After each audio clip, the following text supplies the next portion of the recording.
कामरान साहब, मैं आपकी तरफ आता हूँ। ये एक और नैरेटिव भी हमने देखा कि वो सर्कुलेट कर रहा है, और वो ये है कि अगर हम ये एंटिसिपेट कर रहे हैं कि मज़ीद कोई इंडिया की तरफ से इक़दाम होंगे, तो ऐसा इसीलिए नहीं है कि जो उन्होंने करना था अचीव वो कर लिया इस फॉर्म में कि पिछले 8 से 10 सालों में वो 4 दफ़ा पाकिस्तान को इंगेज कर चुके हैं कि इंडस वाटर ट्रीटी को रीनिगोशिएट करें। ये आउटडेट हो चुका है, ये रेलिवेंट नहीं रहा, और इससे हिंदुस्तान का नुकसान हो रहा है, क्योंकि 2050 तक जो एस्टिमेट बता रहे थे कि भारत के पास जो पानी के रिसोर्सेज हैं वो बहुत कम हो जाएंगे अगर इसको रीनिगोशिएट ना किया।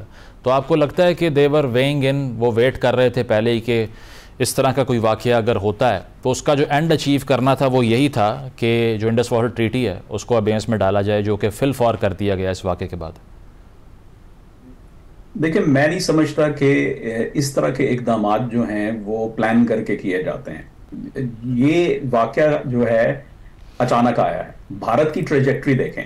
भारत इस वक्त जो है उसका इम्पेरेटिव क्या है, वो इस वक्त उसकी प्रायोरिटी पे सबसे हाई चीज क्या है कि जो इस वक्त ग्लोबल मोमेंट है जिसमें अमेरिका और चीन की टैरिफ वॉर, ट्रेड वॉर चल रही है, अरूज पे है, उसका भरपूर फायदा उठा के तो अमेरिका के साथ मिलके मजीद इन्वेस्टमेंट लाई जाए, और मजीद जो है वो जो अमेरिका का हदफ है कि भाई आप मैन्युफैक्चरिंग जो है वो रिलोकेट करें। That's the priority. अब अचानक ये आ जाता है तो सवाल ये उठता है, and I think this is why अभी तक इंडिया की तरफ से जो है कोई वो जवाबी कार्रवाई नहीं हुई, because we are now past 12 days. मैं 12 डेज की बात इसलिए कर रहा हूं क्योंकि पुलवामा के बाद 12 दिनों के बाद उनके बालाकोट पे हमला हुआ था। तो अभी वो सोच रहे हैं कि क्या किया जाए, और ये इंडस वाटर ट्रीटी का जो इशू है ये प्रेशर पॉइंट है। इट्स अ सोर पॉइंट के जो पाकिस्तान का अटेंशन ग्रैब करने के लिए, उस पर दबाव डालने के लिए इस्तेमाल किया जा रहा है। आई डोंट थिंक कि कोई ये सोची समझी जो ना स्कीम है, nothing like that. I think जो है इस और तरह आपको की लगता है ये लीगल भी है कि इसको वायलेट कर दें विदाउट टेकिंग इनटू कंसिडरेशन जो आर्टिकल 12(3) है इस ट्रीटी का, जो दोनों पार्टीज़ को कंसेंट लिए बगैर टर्मिनेशन की परमिशन ही नहीं देता? तो मैं समझता हूं कि इसी वजह से शायद उन्होंने दे held it in abeyance and they haven't terminated the treaty. Termination जो है वो कुछ और ट्रिगर करता है, मतलब वो फिर direct violation of international law है, वो एक अपने लेवल का एस्केलेशन है। तो आई डोंट थिंक कि वो ये करेंगे। दे थॉट दिस थ्रू, और वो जिसे कहते हैं ना कि वो जो हद होती है उस तक दौड़े हुए गए हैं, and they but they didn't cross it, and they just sort of stop right there कि अच्छा चलो इसको let's hold it in abeyance, suspend कर देते हैं। तो इससे फिर ये है कि we can put pressure on Pakistan. I think कि देखें, इशू ये है कि इंडिया जो है वो दो प्रॉब्लम्स हैं। एक तो इंडिया का, जैसे मैंने कहा, जो प्रायोरिटी है उससे वो डिस्ट्रैक्ट हो रहा है, और उस डिस्ट्रैक्शन को वो नहीं चाहते, लेकिन उसका उनके पास हल नहीं है। ये हमले होते हैं and they need to figure out a solution कि ये हमले किस तरीके से रोके जाएं। उनके पर्सपेक्टिव से ये है कि पाकिस्तान की जानिब से आ रहे हैं। अब वेदर वो नॉन स्टेट एक्टर्स हैं या वो जो ना रियासत के जो ना इसमें इसको कमीशन कर रही है, या कुछ रियासती अनासर मिलके जो है कर रहे हैं बगैर किसी जो है ना ऑफिशियल अप्रूवल के, that's a side story. The reality is कि ये जो है अपना उनके पॉइंट ऑफ व्यू से ये पाकिस्तान की जानिब से आ रहा है, तो they need to sort this thing out. अब वो किस तरह करते हैं, मतलब काइनेटिक एक्शन से करते हैं, इंडस वाटर ट्रीटी को जो है एज अ टूल यूज करते हैं, कोई और थर्ड फोर्थ जो है ऑप्शंस यूज करते हैं, ये अभी देखना बाकी है। लेकिन आई थिंक दे हैव उन्होंने अपने आप को एक पोजीशन में रख दिया है कि अब एक्सपेक्टेशन ये है कि कोई ना कोई काइनेटिक एक्शन होना जरूरी है। ठीक ठीक है। अमर साहब, ये जो बात कर रहे हैं कामरान साहब भी कि काइनेटिक एक्शन भी ऑप्शंस में से एक है। अब इसमें पाकिस्तान का जो रिस्पांस है, सबसे पहले तो एयर स्पेस बंद करना। बताया जा रहा है कि 225 करोड़ रुपए का नुकसान हो चुका है अब तक हिंदुस्तान को, क्योंकि उनको एक एक्स्ट्रा रूट्स लेने पड़ते हैं जिसमें फ्यूलिंग की कॉस्ट है, और उनका सारा जो फ़्लाइट ऑपरेशन है वो मुतासर हुआ इससे। इसके अलावा शिमला अग्रीमेंट की बात की जा रही है कि उससे रिस्पॉन्ड किया जाएगा इंडस वाटर ट्रीटी की अबेंस में डालने को। तो आपको क्या लगता है कि काइनेटिक ऑपरेशन का जवाब तो ऑब्वियसली काइनेटिक ही होता है, बट अपार्ट फ्रॉम दैट जो पाकिस्तान ने जिस तरह से रिस्पॉन्ड किया, how do you see that?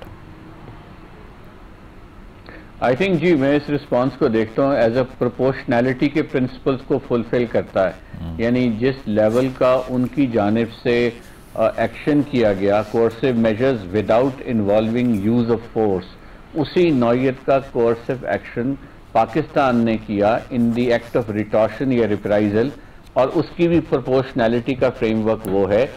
सिवाय इसके कि शिमला एग्रीमेंट की जो कंसिडरेशन है वो भी पाकिस्तान ने एग्जामिन नहीं उस तरह से करके उसके बारे में कहा, और राइटली सो। ये बहुत इंपॉर्टेंट एग्रीमेंट है, इसकी अपनी लीगल इम्प्लीकेशंस को एग्जामिन करने के बाद, बिकॉज इसके तहत बेशुमार कॉरस्पॉन्डेंस पाकिस्तान और इंडिया के माबैन सरहदों के मुतालिक, लाइन ऑफ कंट्रोल के मुतालिक, सियाचिन से मुतालिक होती रही है। तो उस सबको सामने रखने के बाद ये फैसला करना चाहिए कि इसको रिकॉल करना है या कोई एक्शन करना है, या फॉर अ टाइम बिंग इसको एज इट इज़ छोड़ दें। लेकिन जो इम्पोर्टेंट बात है वो ये है कि इंडिया ये सब कुछ क्यों कर रहा है। वो इसलिए कर रहा है क्योंकि पहलगाम का एक्ट ऑफ टेररिज्म हुआ। मैं ये अर्ज करना चाह रहा हूँ कि अगर इंडिया का मौकफ जो भी है मान लेते हैं कि वो दुरुस्त कह रहे हैं, तो फिर उनको कहाँ क्या करना चाहिए था? उनको जाना चाहिए था सिक्योरिटी काउंसिल की काउंटर टेररिज्म कमेटी में, जिसका मैंडेट ही टेररिज्म से रिलेटेड इश्यूज को एग्जामिन करना है। वो ही ऑब्लिगेशन तमाम ममालिक पे क्रिएट करती है कि वो जो एफर्ट्स कर रहे हैं टू काउंटर टेररिज्म, उनको उनकी तफसीलात रखें, और उसके बाद वो बड़ी वाइब्रेंट कमेटी है जो का कंप्लीट फुल फ्लेज सेक्रेटेरिएट है। तो अगर ये जाकर वहां कह सकते हैं, ये सारी तफासील काउंटर टेररिज्म के सामने रख सकते हैं, कमेटी के सामने, और अपनी उंगली पाकिस्तान की तरफ करना चाहते हैं, कहें पाकिस्तान उसके जवाब में आकर अपना मौक़िफ़ बयान करेगा, और कमेटी जो है उसके टर्म्स ऑफ रेफरेंस डिटरमिन कर सकती है, या कोई भी एक्शन रेकमेंड कर सकती है, और या कोई भी इन्वेस्टिगेशन को ऑप्ट कर सकती है। That is the actual venue of investigation. But लेकिन अहमद साहब इसका एक काउंटर ये भी होता है ना कि शिमला एग्रीमेंट में हमने अग्री किया कि कश्मीर डिस्प्यूट जो है वो बायलैटरल इशू है। जी, वो अपनी जगह हमने किया है। शिमला एग्रीमेंट के मुख्तलिफ खदोखाल, एक तो उसका ट्रैक है, मुख्तलिफ ट्रैक्स हैं। पहला ट्रैक ये है कि बायलैटरल हमने किया है, दूसरा ट्रैक ये कि नहीं किया, उसमें हमने लिखा हुआ है which was a blunder as far as I'm concerned, bilateral issue कह देना उसको, because you limited your options। जी, और तीसरा ये है कि उसके नीचे जिस तरह मैंने कहा कि लाइन ऑफ जो आपकी जो सीज फायर लाइन थी वो जब कन्वर्ट होती है लाइन ऑफ कंट्रोल में 1971 के वॉर के बाद, उसके बाद शिमला एग्रीमेंट आता है, तो उससे रिलेटेड वो जो टेरिटरी है जीबी की, एजे की वगैरह की, उसमें पोजीशनिंग की बाबत जो कॉरेस्पॉन्डेंस है, मेरा जाती व्यू ये है वो गालिबन लिंक्ड है, लेकिन कोई due diligence exercise foreign office के आर्काइव्स में करने के बाद ही फैसला होना चाहिए। ठीक है, पॉइंट आ गया। इस पर एक और मसला कामरान साहब जिस पे कमेंट चाहूँगा आपका। अब डीपॉपुलेशन ऑफ गाज़ा की बात की जा रही है इज़राइल की तरफ से, और अब ये जो प्लान नया सामने आ रहा है उसमें यह है कि एक कंप्लीट रीलोकेशन होगी गाजन्स की। ये भी रिसर्चेस कह रही हैं कि जो बेसिक न्यूट्रिशन होती है बच्चों की वो ना मिलने की वजह से 3 लाख के करीब गाज़ा में जो बच्चे हैं they are on the verge of death. तो आपको लगता है कि इस इशू के ऊपर कोई होप अभी बाकी है कि कोई इंटरनेशनल इसमें इंटेलिजेंस हो जाएगी, या फिर जिस तरह से एक फ्री पास मिला हुआ है इजरायली स्टेट को, दिल कंटिन्यू डूइंग दैट? देखिए, मैं नहीं समझता कि इजराइल के पास फ्री पास है। वो अपने पोजीशन ऑफ स्ट्रेंथ को भरपूर तरीके से इस्तेमाल जरूर कर रहा है, लेकिन फ्री पास किसी के पास भी नहीं होता, अमेरिका के पास भी नहीं है।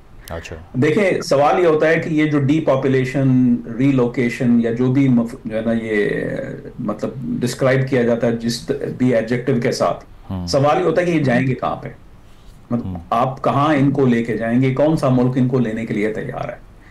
तो वहां पे तो जीरो है, मतलब there is nobody is willing to take these people. तो फिर आप इनको कहाँ करेंगे? समुद्र में तो धकेल नहीं सकते। तो आई थिंक दिस इज इसको रियलिस्टिकली देखने की जरूरत है, इसको लॉजिस्टिकली देखने की जरूरत है। 2 मिलियन पीपल की नकल मकानी is a huge logistical undertaking, nightmare है कि आप जो है, और फोर्स्ड पॉपुलेशन को जो है रिमूव करना, आई मीन इजराइल को पता है इंटरनेशनल लॉ के तहत forced population is a crime, forced removal of a population is crime. तो वो जो इशू है वो उनको बखूबी पता है। I think what's going on over here is pressure build किया जा रहा है कि हमास जो है वो सरेंडर करे, क्योंकि 2 अहदाफ हैं। एक जो है वो शॉर्ट टर्म है, वो ये है कि जो बाकी हॉस्टेजेस हैं वो उनको बाजियाब कराया जाए। दूसरा ये है कि इसके बाद हमास वहां हुकूमत नहीं करेगी और हमास को वहां पे अपना जो ऑपरेट करने की भी इजाजत नहीं दी जाएगी। और उसमें अगर आप देखें तो पैलेस्टीनियन अथॉरिटी भी उनके खिलाफ बोल रही है। सदर महमूद अब्बास जो है उन्होंने कहा कि भाई आप क्यों नहीं सरेंडर करते और पॉलिटिकल पार्टी क्यों नहीं बनते, आपने ये क्यों मिलिटेंसी इख्तियार करी? बट इस नौयत का आपको लगता है गुरिल्ला वॉरफेयर खत्म हो सकता है, एरेडिकेट हो सकता है? Look at America's experience in Vietnam या फिर अफगानिस्तान। देखें, जो वियतनाम और अफगानिस्तान जो है वो टेरेन और उनकी जियोग्राफी और उनकी डेमोग्राफी और रिसोर्सेज का इस्तेमाल जो है उसका जो अपना इंटरप्ले है वो खासा मुश्किल था। That's a completely different story. वहां पे जो है आप मतलब 7 समुंदर पार से जो है गए हैं, फौजें लेके आए हैं, वो सस्टेनेबल नहीं है। और फिर ये कि अमेरिकन इंटरेस्ट भी नहीं था, वो तो मतलब एक कोल्ड वॉर का ओवरहैंग था और फिर वॉर ऑन टेरर का इशू था। लेकिन यहाँ पे इसराइल नेक्स्ट डोर है, ठीक है। सो आई थिंक कि जो है ये चीज देखें, गुरिल्ला वॉरफेयर तो आप खत्म नहीं कर सकते। अगर आपके सवाल का जवाब ये है कि वो खत्म नहीं हो सकती, कम हो सकती है, ज्यादा हो सकती है, लेकिन खत्म नहीं हो सकती जब तक कि कोई सेटलमेंट ना हो। अब मसला ये है कि इस वक्त पैलेस्टीनियंस को कौन रिप्रेजेंट कर रहा है? हमास के खिलाफ तमाम सवाए ईरान के और कोई बैनुल अक़वामी एक्टर जो है वो हमास के हक में नहीं है, वो हमास के खिलाफ है एक्टिवली। तो सवाल ये होता है कि क्या हमास को निकाल के तो पैलेस्टीनियन अथॉरिटी, जिसके ऊपर वैसे भी जो है वो एक रिजर्वेशंस हैं, तहफ़्फ़ुज़ात हैं कि भाई वो काम कर भी सकेंगे या वो कितने फाल हैं, तो ये सवाल ये है कि अब issue at the end of the day, what is the governance of Gaza moving forward? क्या स्ट्रक्चर है वो किसी को इस वक्त पता नहीं। सही, तो गवर्नेंस का जो इशू है वो उस तरह ही बरकरार है। और आपने ये भी कहा कि जो रेफ्यूजीज़ होंगे इतने बड़े नंबर में, उनको रिप्लेस या फिर उनको किसी और जगह रीलोकेट कर देना भी इट्स नॉट पॉसिबल। बहुत शुक्रिया। अमर बिलाल साहब और कामरान बुखारी साथ मौजूद थे। एक ब्रेक शामिल करते हैं, ब्रेक के बाद वापस आएंगे इस जगह।